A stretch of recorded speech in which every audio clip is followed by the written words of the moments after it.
100,000 years ago, humans were burying their dead in a cave in modern-day Israel, along with a bunch of red ochre and red ochre-stained tools, implying that there was a ritual that they were doing as they were burying their dead. And archaeologists are constantly finding new, ancient, older, intentional burials with signs of rituals. These rituals that we do with mourning have existed for as long as we've been recognizably human. Mourning and grieving is an important part of being human, which is why today I want to talk about the thing I've been experiencing this week, which is mourning and grieving everything I lost from religion after leaving religion. And trust me, I feel like I lost almost everything from religion.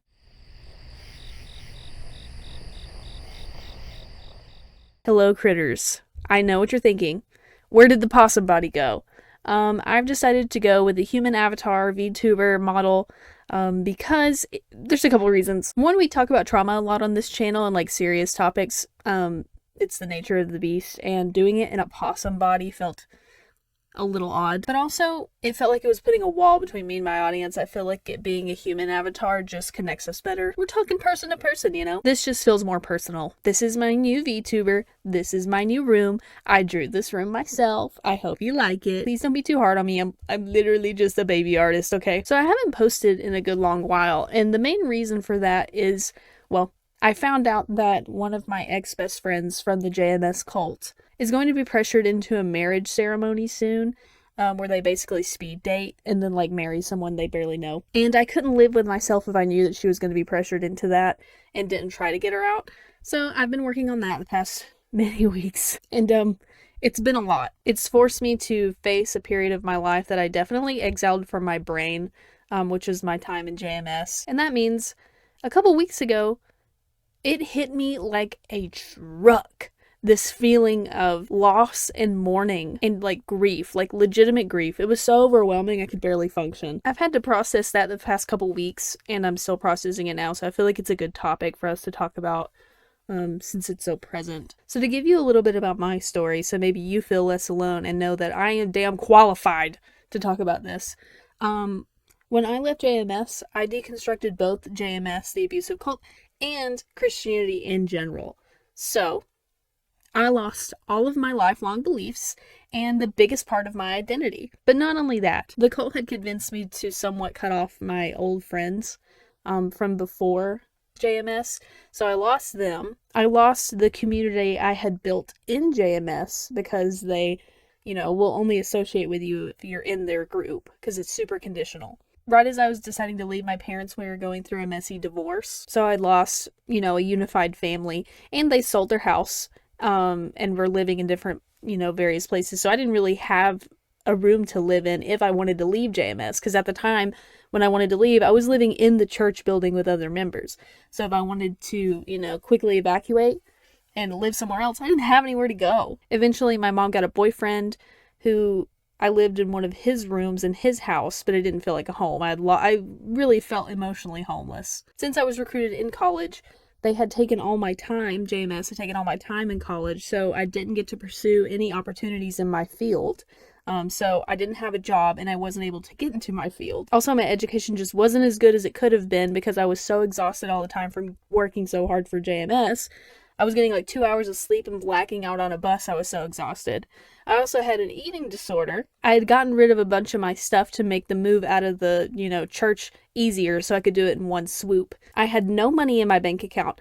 I was overdrafting when just buying food and would have to call the bank and beg them to take away one of the overdraft fees. I literally had nothing after JMS, and I couldn't find a job. So truly, leaving JMS on like a physical, emotional, whatever level, I lost everything. It's like God himself had shoved me into a bus and driven me down to rock bottom and dropped me off at that bus stop that SpongeBob got stuck at. And then, not only that, but thanks to JMS, I had just developed a good old case of CPTSD and OCD that I then had to reckon with. So they had taken my mental health too. In the past 2 years, I've been doing what I can to rebuild my life, and I've successfully done that. I've got a partner I love. We have a lovely apartment that feels like home.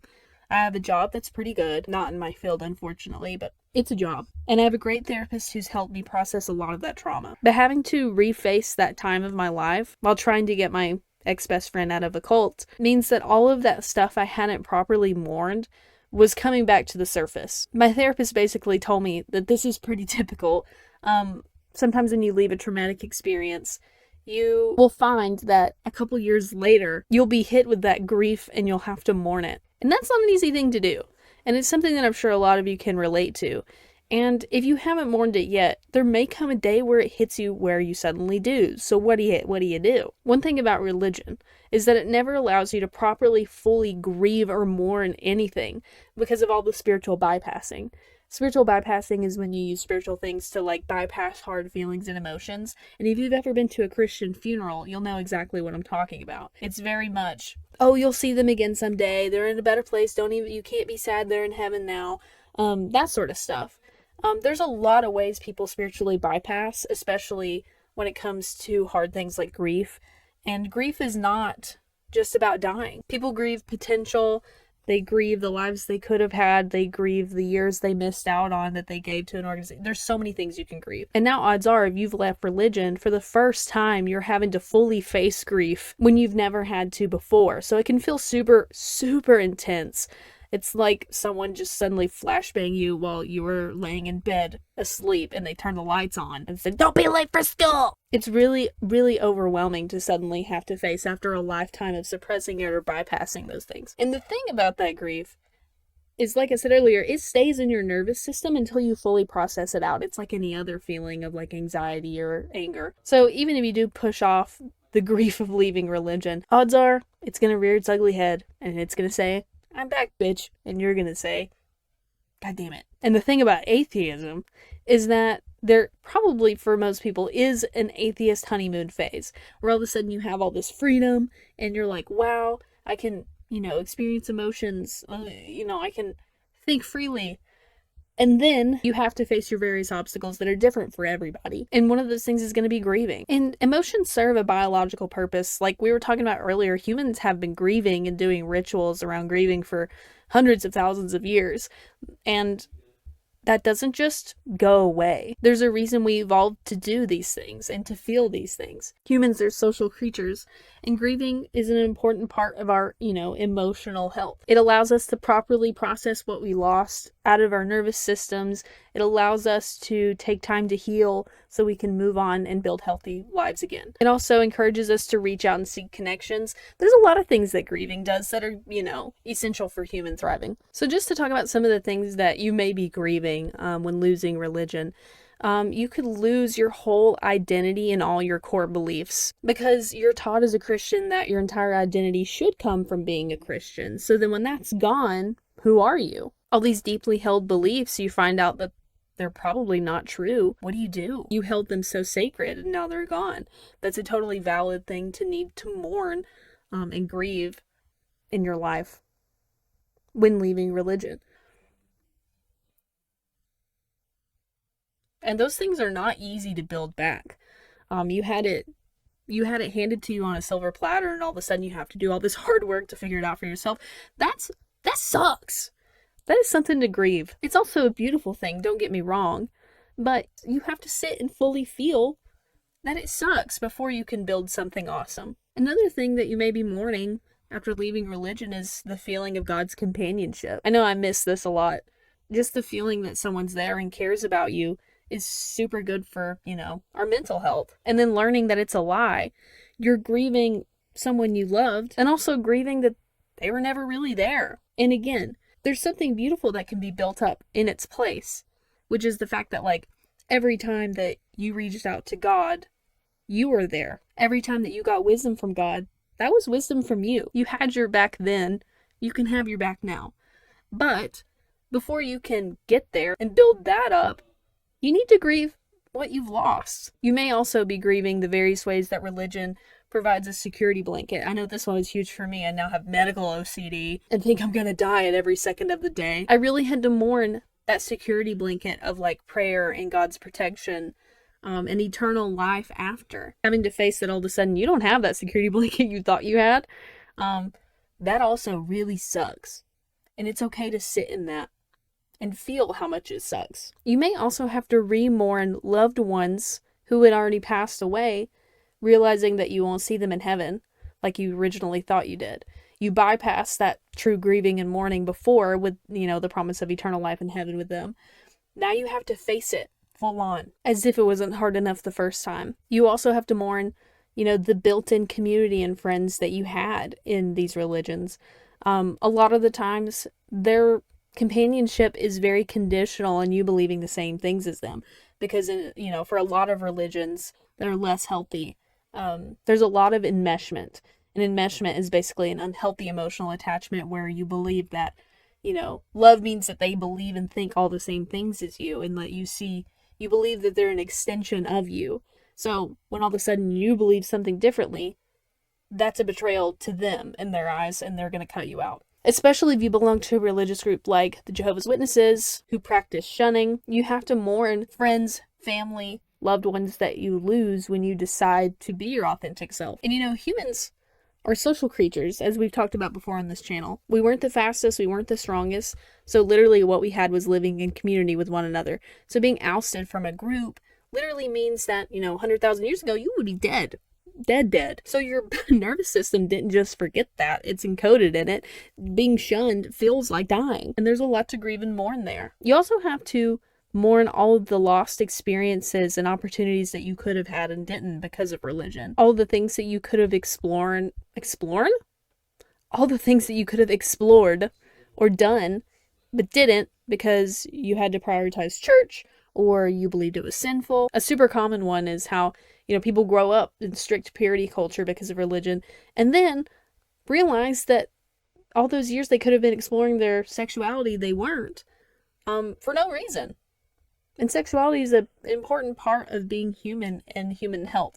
For those of us who didn't realize we were queer until after leaving religion, you have to mourn those years of, finding yourself and being true to yourself that you lost. You have to mourn all those years that you lived in shame when you could have been loving yourself the whole time. And then you have to mourn a future without trauma for some people, because we've been traumatized by religion and know that we'll be struggling with these, with CPTSD or OCD or however it manifested for you for the rest of your life. And I'm sure there's so many other things that I'm not listing, but hopefully some of that, is resonating with you and that you feel less alone, because these are so many, things that so many people who left religion then have to mourn and grieve and are really sad about.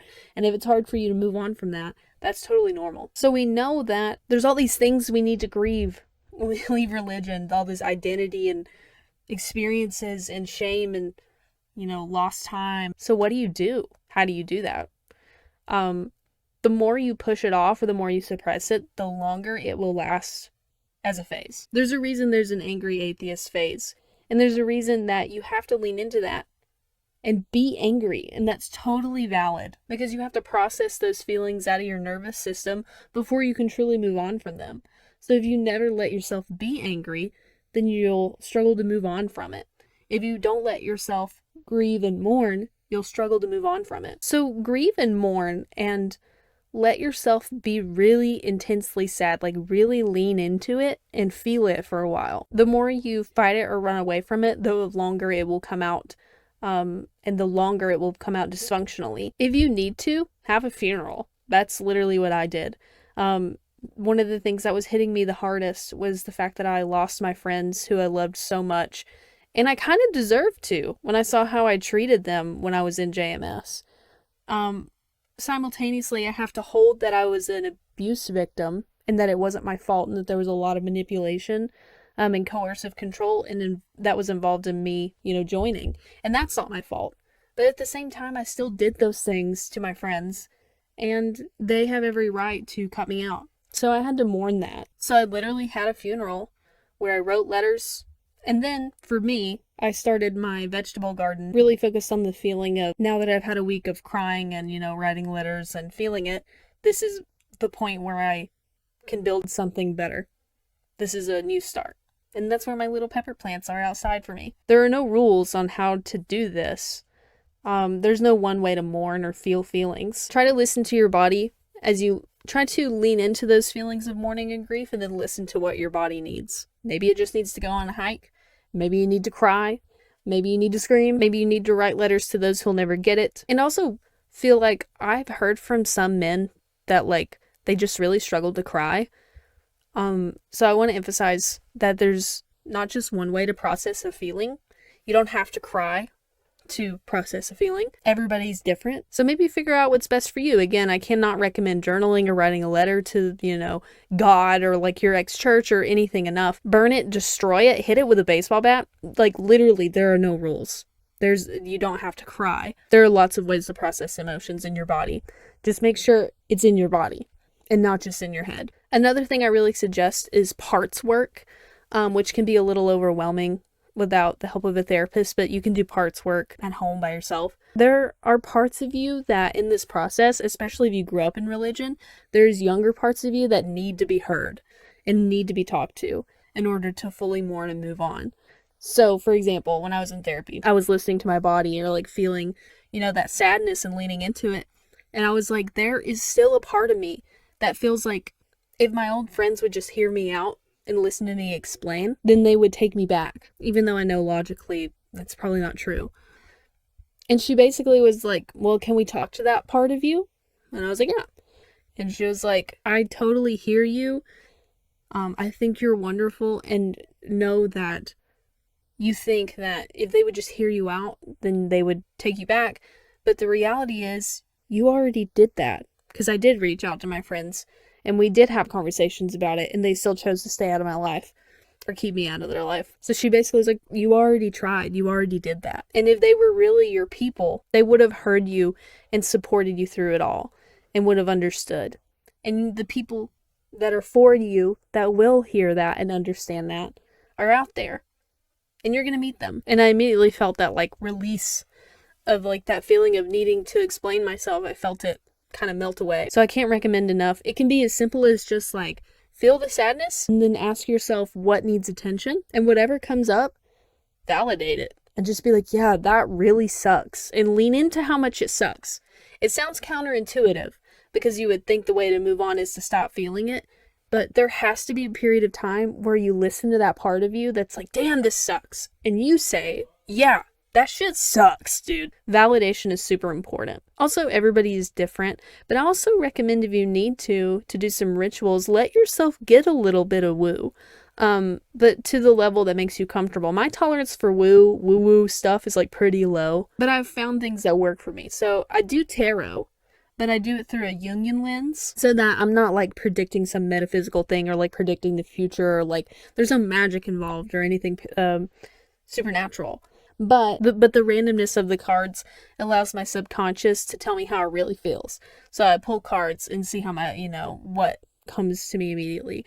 Let's do a tarot pull right now, actually. Hold on, let me go grab them. All right, so I know you can't see because I'm a VTuber model, but I've got a tarot card deck here, and I'm using the book by Robert Wang, which is called Tarot Psychology Handbook for the Jungian Tarot. Okay, I'm literally just going to pull one card for you guys. Let's see how your subconscious feels about it, and it'll be related to your grieving or mourning journey, in your deconstructing religion journey. That could be leaving religion, or it could just be deconstructing religion. You've got stuff to mourn either way. This one's jumping out at me. Okay, what did I get? All right, so it looks like I pulled 3 of Cups. So I'm going to my Tarot Psychology Handbook for the Jungian Tarot book, and we're just going to read it and see how, you can see how it resonates or does not resonate with you, and either way, that tells you a lot. The card suggests well-being in a very protected, enclosed space. This is usually, though not always, the protection of a family unit, and often involves a very close association with the mother. Indeed, in a very symbolic sense, mother is home. She is the... It's giving mother. Fuck! She is the womb to which one may return, although not as without payment and some dues. The home is a center of strength, a space in which one may safely withdraw, that gives nourishment for life's frays outside of the walls. This is a card of nurture and sympathy and stylish refinement, which may be charming and comforting, but which, when taken to extreme, becomes decadence. A secure environment may be a blessing, or it may be a prison. The responsibilities of home may become oppressive. A person may react to its pressure and escape with escapist behavior, by a retreat from reality, or even, as a final resort, by leaving the old home for a new one. So what's resonating with this for me is just a little obvious. It feels like a time where you should, making sure that your emotional needs are met, maybe reaching out to community. Now's the time to maybe hunker down and heal. Take the time to feel safe, because you deserve to feel safe, in a healthy, productive way that's not just, dissociating or escaping. You need some security to heal. So that card makes sense to me. That's what's resonating with me. And if none of that resonated with you on your current journey, that tells you something too. That's why I like Jungian Tarot. It's literally just nothing supernatural. Just, does this resonate with me in my body? And that randomness of the card deck allows you to pull it and truly see if it resonates with you or not without your bias. So that was my card pull for you guys and your grieving journeys. You need a safe place to grieve. That's what I'm hearing. My last piece of advice is literally to move your body. I don't know if you guys have seen those videos. You can look them up. But like when an antelope or a polar bear or like some animal escapes a traumatic event alive, they like shake, like their body literally shakes, and then they're fine. Like they're processing that trauma out of their bodies so they can move on. And humans were endurance hunters, so like we're not the fastest and strongest again, but we could run the most. So we really moved a lot, and now we don't move a lot. And it's probably annoying advice for some of you because you may be like chronically ill or too sad to go to the gym, but it doesn't have to be the gym. Literally when I was at rock bottom, I would put on Just Dance on my Switch and I would play Just Dance and it would help. It could literally be a walk. It could literally be just shaking your body. It could literally be just a quick stretch. Just while you're grieving, it's just so important to make sure you're also moving. It's essential for your nervous system. And that does not mean a full workout at the gym necessarily. It can, but it doesn't have to be. It could be anything that works for you. Okay, so that was a little unscripted video about, mourning, grieving after leaving religion. There truly is so much to mourn and grieve. I've spent the last few weeks doing that. It was so hard. And it's still, I feel like I have some ways to go. But just remember, you have to go through it. You have to lean into it and really feel it, even though we don't like uncomfortable feelings. That's why we have, our phones that are little dissociation devices at the slightest discomfort. Power through it. Throw your phone out the window. Feel the feelings. Do a ritual. Have a funeral. Scream. Move. Get a little woo-woo in your life. Even as an atheist, you can incorporate a little woo. It's we're like hardwired for it. So if you could find a level of woo that like resonates with you and doesn't make you feel icky, do that. Let's recognize that all that we need to mourn and the grief that we're feeling is so valid. And let's let those, grieving parts of ourselves know that like, damn, that shit sucks. Guys, let me tell you right now, actually, as someone who lost everything because of religion, it doesn't matter what religion you're deconstructing from, anything you're feeling is so valid. It is so hard to lose your belief system like that, to lose that built-in community, whatever you're losing. That shit's hard because religion is so intertwined with all the parts that make us human. So losing that is so tough. It's rewarding. I wouldn't change it for anything. Let me make that clear. We're talking about the parts of deconstruction that are tough because we need to talk about them, but it's worth it in the end. There's a richness and a fullness in my life that I could never achieve while in religion because of how it was bypassing things and not letting me fully integrate and individuate. So it is worth it. And I hope that you all find it so worth it. But let's be honest about the parts that are really hard.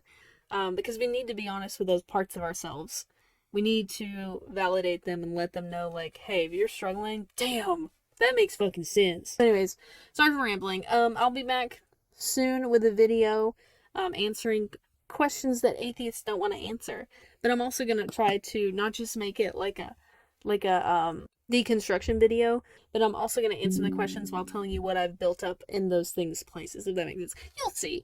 We're gonna answer some tough questions as an atheist next time.